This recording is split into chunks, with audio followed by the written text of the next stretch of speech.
Our next section in chapter 6 has to do with adding and subtracting two different rational expressions. So just like with fractions, multiplying and dividing is not that hard, but adding and subtracting is a little bit harder because just like with fractions, the fractions must have a common denominator. Okay, so in other words, you want the bottoms to be the same. Just because, think of it as like the size of them. Like if you're cutting pizzas into 6s or 8s or whatever, this is the size of the pieces. So if you have 7/10 minus 3/10, I know this is going to be tenths, right? You don't go 10 minus 10. No. Once the sizes are the same, then you leave it the same. And 7 minus 3 is going to be 4.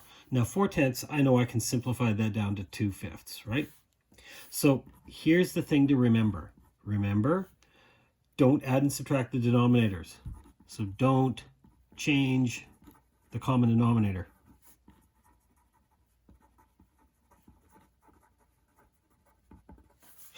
Excuse me. Ooh, sneezing down here in the basement. Okay, so here's an example. This is our example with numbers. Now let's get rid of the numbers. Okay, let's bring in some algebra. If I had 2x over x plus 4 and 8 over x. Now remember, the x's don't cancel. You can't cancel individually. No. But, however, I do notice they have the same denominator, which means I can make it one big fraction all over x plus 4. And the big fraction is 2x plus 8. There we go. 2x plus 8 all over. Now, hang on. I recognize 2x plus 8. I can factor that. I can divide out 2. So 2 bracket x plus 4. And the bottom is x plus 4. Now I see it. Now that I have it factored, this factor times this factor, I can cancel these out. So this whole entire thing becomes 2. What about this one over here? Whoa, this fraction plus this fraction plus this, they all have the same denominator of x plus 2. Sorry, x minus 2. Okay, and what's the top? Well, it's a trinomial. X squared plus 3x minus 10. X squared plus 3x minus 10. Okay, am I done? No, but I do know that this trinomial can factor. Now the bottom is x minus 2. What is this? Two numbers that multiply to give me negative 10 and add up to 3. So it's 10 and 1? No, 5 and 2. Yes, 5 and 2. X plus 5, x minus 2. And lo and behold, look at that. The x minus 2's cancel. So this entire thing becomes x plus 5 over 1. I don't need to say over 1. Just x plus 5. So the whole thing simplified down into that. That's nice. So once you get the common denominator, you can combine them as one big fraction. So there's going to be 3 different cases we find. Sometimes the lowest common denominator is one of the denominators. For example, if you had 1/4 plus 3/8, okay? Well, really, the 1/4, I would multiply it by 2 over 2. So this would give me 2/8, and then plus 3/8, right? So this becomes, I should probably say plus 3/8, there we go. So this is 1/4, so I'm going to change the form into 2/8. So it's the same fraction, it just looks bigger. Once I have the same denominator, now I can combine them. They're both 8s. So 2 plus 3 is 5. So here's what I did. I multiplied the first fraction by 1. I multiplied it by 1. Well, I really multiplied by 2 over 2, which is just a convenient, weird form of 1 in order to get my common denominator. So in this case, I had to multiply this one by 1, by a convenient form of 1. Okay, what if they have nothing in common, right? 3 and 5. Well, if that's the case, then the LCD is simply their product. Huh? Yeah, 15. I need to make these 15. So, which means I need to go 2/3, and I'm going to make it 15, so I'm going to multiply by 5 over 5. And this one I'm going to do 4/5. I'm going to multiply it by 3 over 3. See, what I'm doing is I'm multiplying by 1. This is 1. 5 over 5 is 1. When you multiply by 1, you're not changing the question. But hang on, this becomes 10/15 plus 12/15. Okay, now that I have them both as 15ths, I can combine it as one big fraction over 15ths, and this becomes 22/15. Now, am I done? Well, I should probably make this 1 7/15. If you, well, that's an improper fraction. That's a mixed fraction. Who cares? They're the exact same thing. I don't need to do that. I can leave it in this form. But hang on, is it simplified? Let's see. 22. I can divide out 2 and 11. No, this is done. They have nothing in common. Nothing can factor. So remember, think about factoring it. 2 times 11 or 5 times 3. If one of those factors won't cancel, then we're done. Okay, so in this case, I had to multiply the two, both fractions, by 1. I multiplied them both by 1, but here it was 5 over 5, and here it was 3 over 3. So 5 over 5 and 3 over 3. So I'm really multiplying by 1. That's the important thing. Okay, let's say the denominators do have something in common, like 6 and 15. Now, I could just go 6 times 15, which is 90. I can multiply, and oh yeah, I'm cross-multiplying. This is not cross-multiplying, careful. You could try and make them both 90, but why bother when I could make it 30, right? Double this one and times this one by 5. Yeah, that's way faster. So if the denominators do have a common factor, the LCD is really their product divided by the common factor. What? The common factor. What are you talking about? Let's do a Venn diagram. A Venn diagram has like two overlapping circles. Well, in this case, I've drawn them as ellipses. Okay, but let's see. Let's figure out, what are my two denominators? This one is 6. 6 is 3 times 2. Why did I do that? Well, because I know they have 3 in common. And 15 is 3 times 5, right? So there's one denominator, and there's the other one. And what do they have in common? They have 3 in common. Put that in the middle, because 2 times 3 times 5 is 30. That's my LCD. Now, how did I could either do it this way, or you can go 6 times 5, which is 90, and 90 divided by 3, they have 3 in common, will give you 3. It works both ways. This is a nice way of doing it if you actually see the Venn diagram, like the two overlapping because they have something in common. This works really well with algebra. Okay, so we're going to try and do this. So I need to make 30, which means here I need to multiply by, so this is 5/6. I'm multiplying by 1. Here's what 1 looks like, 5 over 5.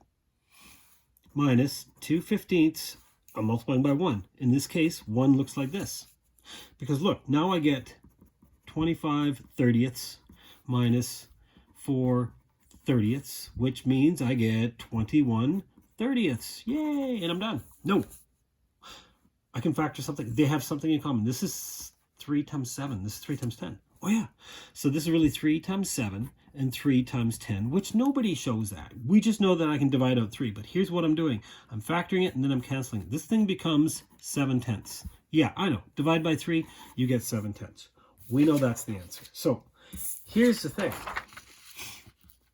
If we do these same operations with rational expressions, so algebra, you can do this if you factor first. If you factor everything, things will work. If you don't factor, you're screwed. None of these are going to work out. So here's what we're going to do. We're going to try and factor these things and then recognize what we see. So let's try it. Add and subtract and then simplify. Oh yeah, and then we'll do the non-permissible. Okay, so first off, I recognize this. X squared minus 3 squared. So this is really, let's see, what is this? This is 4 over x plus 3, x minus 3.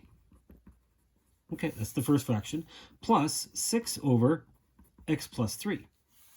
Now, there's one denominator, there's the other one. So I'm going to do my two denominators. Okay, so do they have anything in common? Sure. What they have in common is x plus 3. Put that in the middle, x plus 3. So the first denominator is x plus 3 times x minus 3. X plus 3 times x minus 3. There it is. The other one is x plus 3, well, times 1. There's my LCD. It's x minus 3 times x plus 3 times 1. In other words, it's just x squared minus 9. Well, it's x plus 3, x minus 3. So in this case, this one's already done. This is the one that I need to multiply by something. I need to multiply top and bottom. I'm going to multiply by x minus 3 over x minus 3. I multiplied by 1 because that's what 1 looks like. Now look at what I've made. I've made this denominator of x plus 3, x minus 3, x plus 3, x minus 3. So I can write it as one big fraction of x plus 3, x minus 3. What do I have on top? I've got 4 plus 6x, and then plus 6 times minus. So I got 4 plus 6x minus 18. Which is what? 4 minus 18. So this is really 6x minus 14. all over x plus 3, x minus 3. Is this done? I can't cancel individually, but this is already factored. This is not factored. This is expanded out. If I can factor something out, and I can, let's do that. So it's kind of bad manners to have one expanded and one factored. You want to have them in the same form. Okay, so if I wanted to, I could expand this all out on the bottom. I've got x squared minus 9, and on the top I've got 6x. Then they're both expanded form, but let's divide out the 2 here. 2 bracket 3x minus 7, x plus 3, x minus 3. That's considered to be simplified because now they're both factored and nothing cancels. I can tell. Once I've turned it into factored form, I don't have the same factor. This is done. The one thing I did not do here, I didn't do my restrictions. Remember what x cannot equal? Minus 3, plus 3. Are those the only denominators? Yes, they are. Plus or minus 3.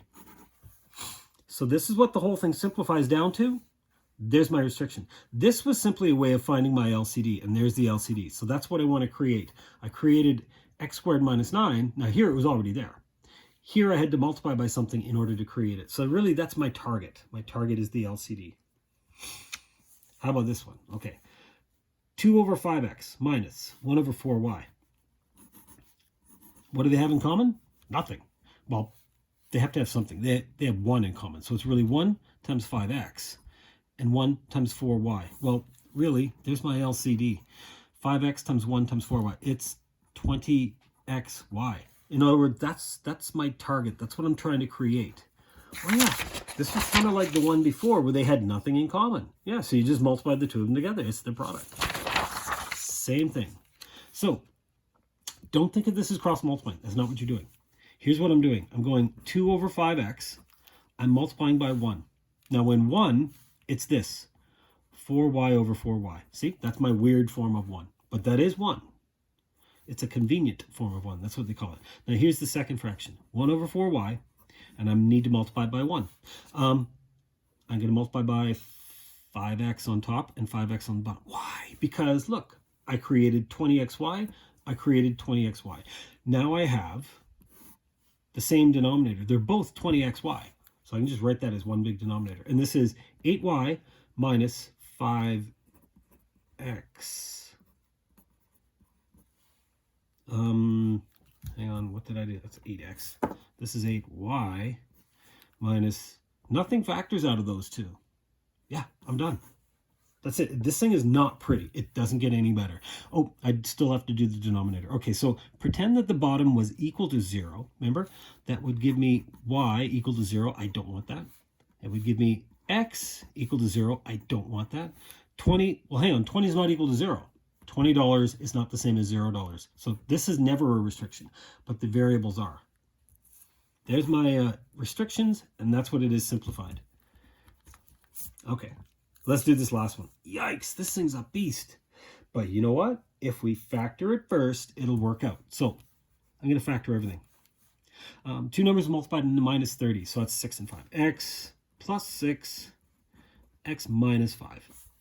Subtract. Careful. I'm going to be subtracting a fraction. 4 over, oh yeah, difference of squares. X plus 5, x minus 5. Okay, let's do our Venn diagram. Do they have something in common? Yes, they do. They have x minus 5 in common. Put that in the middle. Okay, so here's the first one. It's x plus 6, x minus 5. So this is x plus 6. Here's the other one. X plus 5, x minus 5. There's the x minus 5, x plus 5. That's my LCD. So I want to have all three factors. This times this times this. That's my LCD. So that's my target. That's what I want to create on the bottom here. That's what I want to create on the bottom here. So here, I've already got 2 of those factors. I'm just missing the third one. So I need to put an x plus 5 on the, well, you know, here's what I'm doing.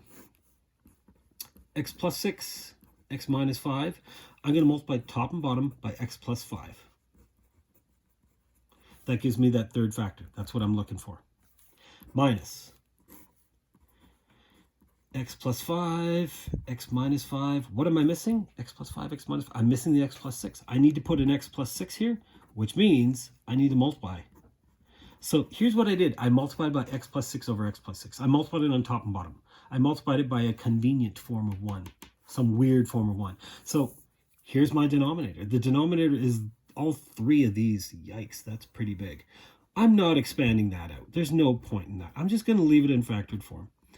X plus 5, x minus 5. Okay, there's all 3 factors. What do I have on top? 6x plus 30 minus 4x minus 4. Okay, so 6x plus 30 minus 4x minus 4 times 6 minus 24. Now what?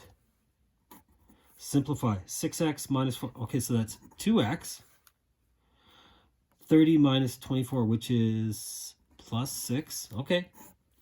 In the bottom, I've got x plus 6, x plus 5, x minus 5. Is that done? This is not factored. This is completely factored, right? 3 different factors. This, I could probably divide out the 2. Okay, so let's do that. Let's just divide out the 2.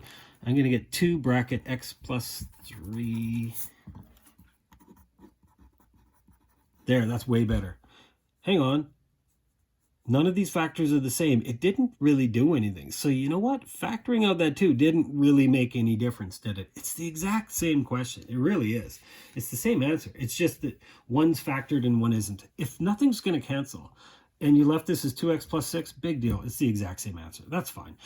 But the important thing is I want the bottom to be factored because now, oh, that's right. I can remember one of my restrictions. What can x not equal? Well, x cannot equal. Negative 6 would be bad.